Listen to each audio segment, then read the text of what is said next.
I just moved to a new high school because my parents are on a break again. This time, my mom and I took all of our belongings while he was working and left to live with the rest of my mother's family. I couldn't be happier. My parents had never loved each other and married out of convenience. I'm my mother's only child, thank God. I have a half sister 11 years older than me that I don't see much because her mother is a flirt who's always trying to insinuate things about her and my dad. But we all know she only does it to bother my mom because she left my dad for not having money and being too stingy, which he still was. And she knew. My mom married my dad because she became homeless after a business failure that left her bankrupt. And my dad offered her a home and security if she married him. My mom was very beautiful, and many men liked her. At the time, she had a rich boyfriend who offered her money, and she accepted. But her brother stole the money, and my mom was too hurt and prideful to admit it, so she broke up with him without plans to return the money. She desperately needed somewhere to live, so she left her rich and handsome boyfriend and accepted my dad's offer. Eventually, they grew to like each other and had me. But shortly after I was born, my grandfather died of cancer, and a few months later, my dad's favorite brother, my youngest uncle, died trapped in a now abandoned mechanic's garage that belonged to my family. He died from carbon monoxide poisoning while having sex with a married woman that had 7 children and a husband at home. They were discovered by my uncle's wife, who screamed so loud everyone in the neighborhood heard her. She was screaming at his dead body how much she hated him, and that finally she had caught him. You could say she was having a mental breakdown. The police was called, and soon after, helicopters from news channels were seen flying above the scene, trying to get a glimpse of my family and the victims. After the funeral, my dad started to act weird, but decided to go spend then summer with another one of my uncles, who lived abroad, to try and clear his head from all the loss he had experienced so soon. While he was there, my mom received an unexpected call from my uncle, telling her my dad went crazy. She asked him what was he talking about, and he told her my dad has been making up stories about the neighbors, about how they were spying on him and wanted to kill him. My mom told my uncle to put him in the next plane home, and once he arrived, she asked him what happened, what was going on. But he looked lost, scared of everything, and my mom decided not to press him further on the subject and took him home. Things were apparently normal, and my dad forgot about the incident with the neighbors, but it wasn't too long before he told my mom that another one of his brothers wanted to kill him. After she came back from visiting her sister, she found the ceiling was full of holes. He had made them everywhere to try and find the supposed hidden cameras that his family members had installed everywhere to make sure his every step was followed. My mom, though, that there was something seriously wrong with my dad this time, so she made an appointment with his doctor and he referred him to a psychiatrist. After 2 sessions, the psychiatrist diagnosed him with schizophrenia and prescribed a bunch of pills. A couple of weeks later, my dad was doing much better and didn't remember what happened, saying that my mom and his brothers were making it up or exaggerating. See, my mom spent a lot of years with my dad after that. But what made her leave him had nothing to do with his mental health. It was how he would always try to put my mom down, destroying her confidence over the years, being selfish and stingy. After we moved, I changed high schools and went to where my best friend Nellie was. That's when I met Adrian. He was tall, always dressed like he had somewhere important to be, and had this broody, quiet vibe that made everyone curious, the kind of guy who looked like a leading man in a teen drama. I thought, maybe I got lucky. He often hung up with 4 friends that weren't that popular or good-looking, which made him stand out even more. I had an instant crush on him and told my best friend about it. She smiled and told me he was single and that his ex had moved abroad. For weeks, he'd hover near my locker, linger in the halls. But he never said much. But then, it didn't take long before I became very popular and used this newfound influence to get his crowd to hang with my crowd, and we finally started talking. I liked that we could talk about deep subjects and that he was very kind and soft-spoken. He often remarked on how beautiful and intelligent I was, and my crush on him grew. Finally, awkwardly, he asked me out. I said yes. Not because I was in love. I didn't know him that well, but because it felt like the right start to something new. But the pretty picture cracked fast. He became intense and clingy, the kind of intense that makes you feel trapped in a conversation you didn't ask for. He'd text me long paragraphs about how ugly he felt, told me he had one enlarged breast, said it made him feel ashamed, like half a boy.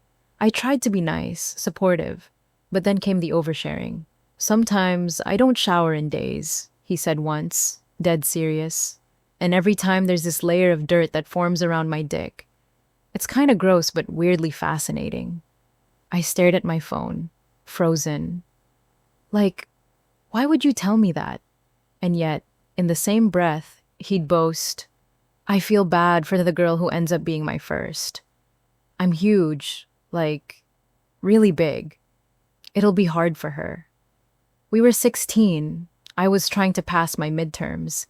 And here he was, giving unsolicited TED Talks about his genitals and making insinuating porn-themed comments. He'd message me constantly. Morning, lunch, midnight. If I took too long to reply, I'd get 3 follow-ups. Are you mad? Did I say something wrong? I just miss you. It was too much. Too soon. And then his family got involved. His dad, just like his son, was very intense. He would often talk about our future and how much Adrian loved me. Little did he know I was planning to break up with his son that same week. After I broke up with him, his dad cornered me once after school, said I was hurting Adrian, that I was cold and ungrateful, that his son needed someone kind. His mom, recovering from cancer, smiled sweetly but watched me like a hawk, as if waiting for me to ruin her son's life.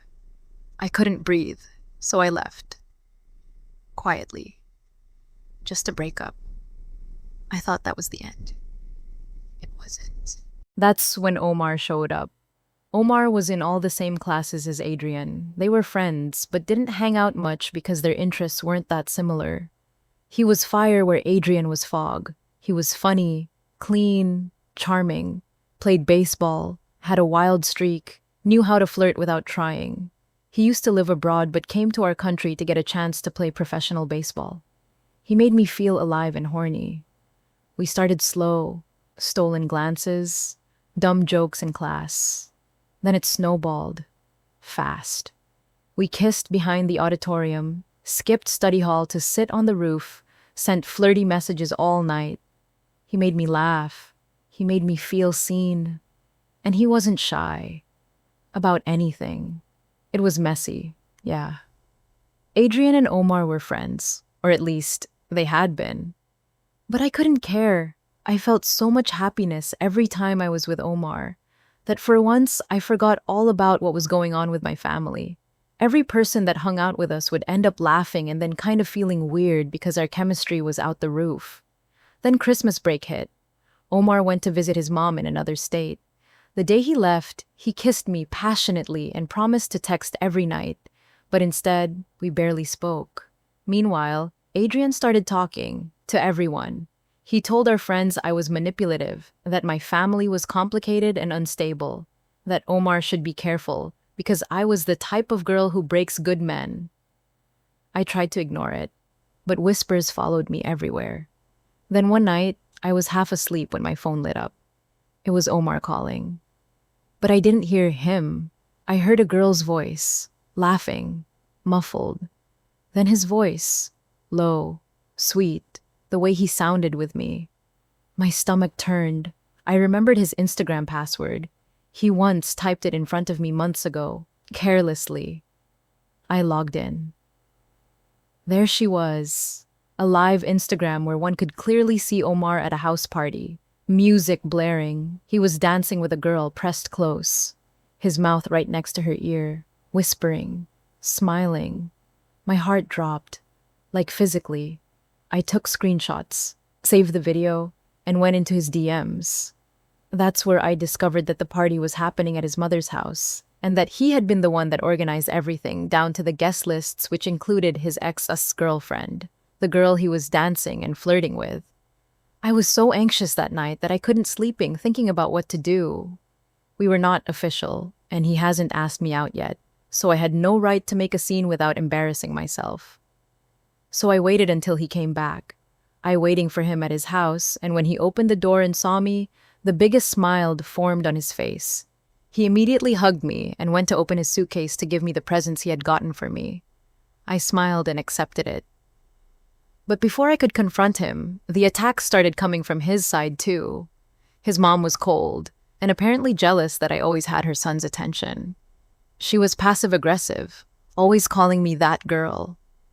His sister, I found out that she straight up told him I wasn't a virgin, even though I was. She said I was too confident to be innocent and that I was probably lying. His aunt always had something to whisper in his ear about me, about how pretentious I acted, about how he needed to be careful if he had too many girlfriends at the same time because I looked attached to him. They didn't even know me, but I was already losing. And then I was finally able to tell Omar about what I saw, and his expression was priceless. He started to tell me about what had really happened, but that is a story for the next video.